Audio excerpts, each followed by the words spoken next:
भारत आदिवासी party के विधायक जयकृष्ण पटेल, जी हाँ, हम बात कर रहे हैं भागीदौरा विधायक जयकृष्ण पटेल की। हाल ही में सदाचार कमेटी ने काफी कुछ सुना उनके मुंह से, और जो बातें उन्होंने एक्सपोज की है वो आप सभी को सुननी चाहिए। तो वीडियो के एंड तक बने रहिएगा, क्योंकि जो ये षड्यंत्र का मामला था, इसके पीछे कौन है, क्या कुछ पूरा प्रोसीजर रहा था, क्या प्रश्न करने वाले थे जयकृष्ण पटेल, कौन आया था उनसे ये कहने के लिए प्रश्न करो, और किसने उन्हें मना किया कि प्रश्न आपको नहीं करने हैं विधानसभा में। आज सारी चीजों पर हम बातचीत करने वाले हैं। नमस्कार, मैं हूं अंकिता और आप देख रहे हैं द फैक्ट इंडिया। मेरे साथ इस वक्त मेरे वरिष्ठ पत्रकार वरुण बंसाली यहाँ पर है। सर, जयकृष्ण पटेल का मामला जब से तुल पे आया था, लोगों को लगने लगा था कि भाई विधायकी जाएगी ही जाएगी, लेकिन पहले हिरासत में लिया गया, फिर जमानत पर छोड़ा गया, उसके बाद विधानसभा का सत्र भी अटेंड किया उन्होंने मॉनसून का। अब जब 3 विधायक और है जिनका मामला भ्रष्टाचार वाला सामने आया, तब इनको भी कहीं ना कहीं इस एक श्रेणी में ले लिया गया। लेकिन जो बयान इन्होंने दिए हैं कमेटी को, वो क्या कुछ एक्सपोज करते हैं, ये आज आप जनता को बताइए। देखिए, समझने वाली बात यह है अंकिता कि आदिवासियों के साथ हो क्या रहा है, ये कहीं ना कहीं खोल कर रख दिया पूरी तरह से जयकृष्ण पटेल, राजकुमार रोध के सेनापति जयकृष्ण पटेल ने पूरी सदाचार कमेटी के सामने। और ये बिल्कुल। सबको समझना जानना चाहिए कि उन्होंने क्या कहा है।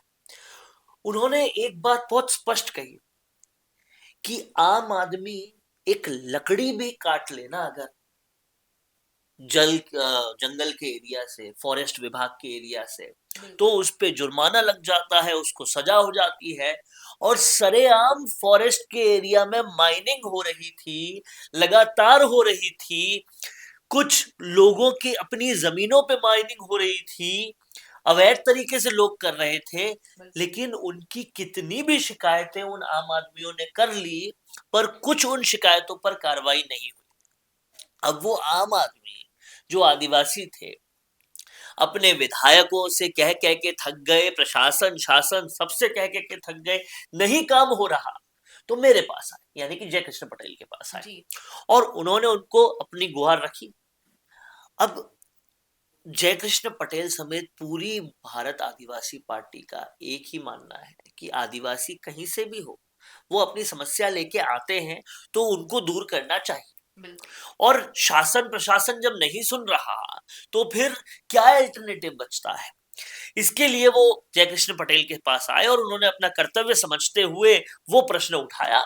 और जयकृष्ण पटेल ने सदाचार कमेटी में इस बात को रखा कि भाई, क्या एक विधायक दूसरी विधानसभा क्षेत्र का प्रश्न नहीं उठा सकता? बिल्कुल उठा सकता है, नियमों में है। राजस्थान के बाहर का प्रश्न थोड़ा उठा रहे। ये सारी बातें वहां पर हुई। और समझने वाली बात यह है कि अगर एक आम आदमी के क्षेत्र में अवैध खनन हो रहा है, जंगल के क्षेत्र में अवैध खनन हो रहा है, उसकी शिकायत नहीं सुन रहा शासन प्रशासन, वहां का विधायक, तो वो करे तो करे क्या? जी। ये बात उन्होंने जयकृष्ण पटेल के पास रखी, और जयकृष्ण पटेल ने इस बात को सदाचार कमेटी के सामने रखा।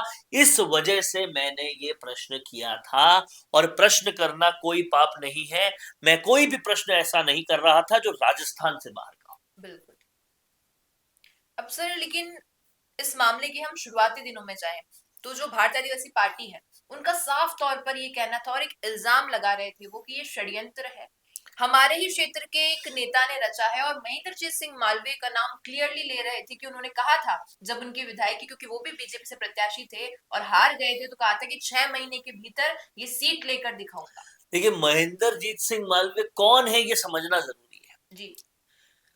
दशकों से कांग्रेस का आदिवासी क्षेत्र में वही एक नाम है।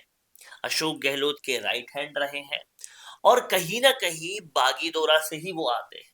तो जो दशकों से विधायक सांसद सब कुछ रह लिए, सरकार में मंत्री रह लिए, उनकी जब कुर्सी हिलती है तो त्राहिमाम तो मचता है। जी। अब जो कुर्सी हिली और जयकृष्ण पटेल विधायक बने वहां से, उसके बाद से ही जयकृष्ण पटेल का कहना था कि मेरे कार्यकर्ता बार बार लगातार मुझे चेता रहे थे कि 6 महीने में कुर्सी जाएगी, इसका षड्यंत्र चल रहा है। ये एसीबी वाला कांड होने से बहुत पहले से वो चेता रहे थे। और कहीं ना कहीं जयकृष्ण पटेल का भी ये सरासर आरोप है कि सरकारी एजेंसी का उपयोग करके वो जो षड्यंत्र की बू बहुत पहले से आ रही थी, मेरे कार्यकर्ता बहुत पहले से चेता रहे थे, वो आखिरकार कर दिया गया। और नहीं तो ये कैसे संभव है कि मेरे पास ये इंफॉर्मेशन मेरे कार्यकर्ता पहले से ला रहे हैं कि 6 महीने में यह चुनाव करवाने का षड्यंत्र चल रहा है और उसके बाद तुरंत ही ये काम हो जाता है। क्या महेंद्रजीत सिंह मालवीय का बीजेपी ज्वाइन करना, इतने सीनियर नेता का पार्टी बदल लेना, कांग्रेस को नेस्तो नाबूद करना और उसके एवज में शासन से ये करवाना कि कहीं ना कहीं इस तरीके से वो ये चीज कर ले, तो कहां इसमें समस्या है? ये तो हो ही सकता है जी। शासन उनको पार्टी छोड़ने का इतना तो दे ही सकता है, वो उन्होंने कर दिया। ये जयकृष्ण पटेल का सीधा सीधा आरोप है। अब आप इस बात को समझिएगा कि अगर जयकृष्ण पटेल के पास ये पहले से इंफॉर्मेशन थी कि उनके खिलाफ ये षड्यंत्र होना है और उसके बाद एसीबी ऐसा करती है, तो ये इस बात पर एक बड़ी मोहर लगाता है कि हाँ, ये षड्यंत्र था। अब यहां पर जयकृष्ण पटेल समेत पूरी भारत आदिवासी पार्टी का एक चीज पे साफ साफ कहना है कि क्या जयकृष्ण पटेल पकड़े गए थे क्या रिश्वत लेने? वो तो नहीं पकड़े गए थे। उनका कोई कर्मचारी या उनका कोई दूसरा आदमी पकड़ा गया। वो आदमी को क्या कोई फंसा नहीं सकता था क्या? तो ये बहुत सारे प्रश्न हैं जो जयकृष्ण पटेल लगातार उठा रहे हैं, बाप पार्टी लगातार उठा रही है और शायद इसका कोई ठोस जवाब है नहीं किसी के पास। जयकृष्ण पटेल का ये भी कहना है कि कोई बड़ी बात नहीं है कि मुझ पे कोई हमला भी हो जाए, मुझे मार भी दिया जाए, लेकिन मेरा ये सोचना है कि मेरी जनता इतनी शक्तिशाली हो जाए कि वो अपने खिलाफ होते हुए सारे षड्यंत्रों पे लड़ सके, मेरे लिए उतना काफी। बिल्कुल। तो अब सोचने वाली बात है कि जिस प्रकार के आरोप जयकृष्ण पटेल के लिए लगे हैं और जिस प्रकार का बयान जयकृष्ण पटेल या उनकी पार्टी दे रही है, क्योंकि जब हमारी राजकुमार रॉथ से भी बात हुई थी, उन्होंने भी स्पष्ट कहा था कि जब इनके 3 विधायकों की बारी आई तो ये लोग एकदम उन्हें मौके पे मौके दिए जा रहे हैं। कसाब की बात हो रही है। बिल्कुल। लेकिन जब हमारे विधायक की बारी आई थी तो इमीडिएटली उसे हिरासत में ले लिया गया था। तो इस प्रकार का जो ये दोगलापन चल रहा है राजनीति में, ये कहां तक जाएगा और कब तक टिकेगा? देखिए, बागीदोरा से महेंद्रजीत सिंह मालवीय आते हैं, कई बार के विधायक, सांसद, मंत्री आते हैं और वो अपनी गद्दी पाने के लिए किसी भी हद तक जा सकते हैं। ये बागीदोरा की जनता का भी कहना है जी। और वो लगातार होते हुए भी दिखाई दे रहा है। कहीं ना कहीं ये समझ में आता है कि बाप पार्टी को एक बहुत ही कमजोर पार्टी समझकर उन पर एसीबी द्वारा ये कार्रवाई की गई, ये लगातार आरोप बाप पार्टी के लोगों का है। और अगर इस आरोप में थोड़ी सी भी सच्चाई है तो कहीं ना कहीं सत्ता पाने के लिए साम दाम दंड भेद कुछ भी हो सकता है, इस बात पे मोहर लग जाती है। जयकृष्ण पटेल लेकिन इस पूरे मामले में काफी निडर रहे हैं और अगर निडरता से ही लगातार चलते रहे तो उनके फेवर में बहुत सारी चीजें जाएगी। मैं आपको ये भी बता दूं कि ये डांगा, भानावत और जाटव का पकड़ा जाना और किसी के लिए नुकसानदेह या फायदेमंद हो ना हो, बाप पार्टी के लिए बहुत फायदेमंद है, क्योंकि अब आप कैसे उंगली उठाओगे जब आपके खुद के लोग ही फंसे हुए हैं? तो बिल्कुल बिल्कुल।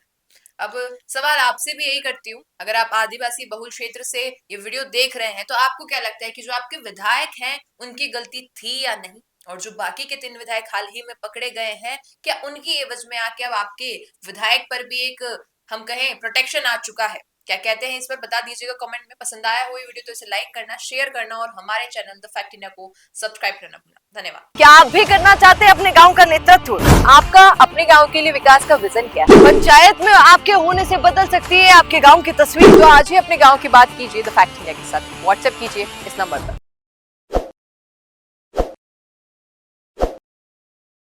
ताज़ा खबरों के लिए विजिट करें द फैक्ट इंडिया